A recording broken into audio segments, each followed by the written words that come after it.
8:30 শুরুতে একেবারে সরাসরি রাম মন্দিরের দিকে নজর রাখতে হচ্ছে। রাম মন্দির চত্বর থেকে গ্রেফতার করা হয়েছে 3 জন সন্দেহভাজনকে। মন্দির চত্বরে উদ্দেশ্যহীনভাবে ঘোরাঘুরি করতে দেখা যায় ওই 3 জনকে জিজ্ঞাসাবাদ করছে উত্তরপ্রদেশের এটিএস। আরো বেশি আঁটোসাঁটো করা হবে নিরাপত্তা। একেবারে ঘেরাটোপেই রয়েছে রাম মন্দির চত্বর, তার মধ্যে থেকেই 3 জনকে গ্রেফতার করা হয়েছে বলে জানা যাচ্ছে। এই মুহূর্তে টেলিফোন লাইনে রয়েছেন আমাদের সিনিয়র এডিটর স্বর্ণালী সরকার। স্বর্ণালী, একেবারে নিরাপত্তার ঘেরাটোপে রয়েছে এই মুহূর্তে রাম মন্দির চত্বর, তার মধ্যেও 3 জন কিভাবে পৌঁছে গেল কি জানতে পারছো? দেখো, একটা নির্দিষ্ট জায়গা পর্যন্ত প্রত্যেকের জন্যই অবারিত দ্বার রয়েছে এবং রাম মন্দির যেটা একটা নির্দিষ্ট জায়গার পর থেকে সেখানে প্রত্যেকে তার ভেতরে যেতে পারেন, যদিও সেখানে মোবাইল ক্যামেরা অ্যালাউ করা হয় না, কিন্তু তারপরে তারা গিয়ে কিন্তু মন্দিরের ভেতরে গিয়ে তারা কিন্তু শ্রীরামচন্দ্রের দর্শন করতে পারেন।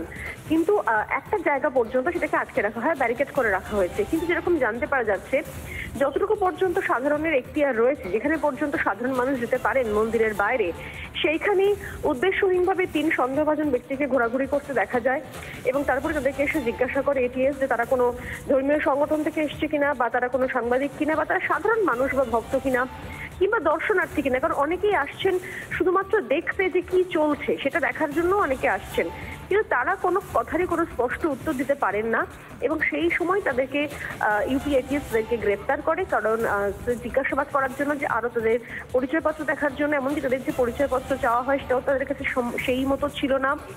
তো তারপর তাদেরকে গ্রেপ্তার করে নিয়ে যাওয়া হয় এবং জিজ্ঞাসাবাদ করা হয় এবং সে সর্বশেষ আপডেটও এসে পৌঁছেছে অঞ্জিলা।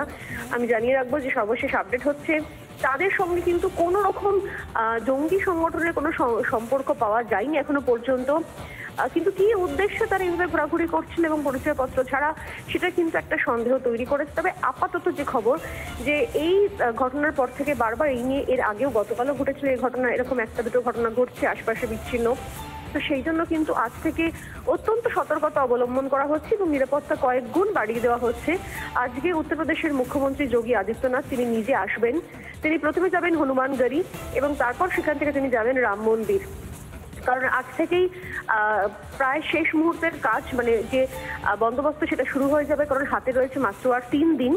এবং যোগী আদিত্যনাথ এসে তিনি নিজে গোটা এলাকার নিরাপত্তা বন্দোবস্ত খতিয়ে দেখবেন এবং মিটিংও করবেন এবং সেই সংক্রান্ত নতুন লেআউটও তৈরি করা হবে বলে মনে করা হচ্ছে। এবং সেক্ষেত্রে আজ দুপুরের পর থেকে এই মন্দির চত্বর কার্যত দুর্গে পরিণত হবে এবং আগামীকাল অর্থাৎ 20 জানুয়ারি শনিবার থেকে সাধারণের জন্য কিন্তু আপাতত দর্শন বন্ধ থাকবে, কারণ সেখানে বিশেষ নিরাপত্তা বন্দোবস্ত তৈরি করা হচ্ছে।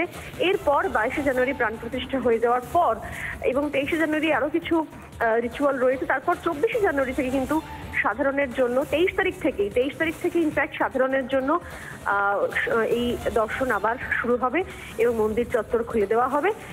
কিন্তু এখন এই মুহূর্তে যেটা সব থেকে বড় বিষয় সেটা হচ্ছে যে নিরাপত্তা বন্দোবস্ত কিন্তু আবার নতুন করে ঢেলে সাজানো হচ্ছে এবং সেটা আজ, যেটা আমি বলছিলাম যে লাগু হবে অত্যন্ত দ্রুততার সঙ্গে, যেরকম জানতে পারছি আমরা যে আজ দুপুরের পর থেকে কিন্তু সেই নিরাপত্তা বন্দোবস্ত লাগু করে দেওয়া হবে। আরো আঁটোসাঁটো করা হচ্ছে মন্দির চত্বরের নিরাপত্তা।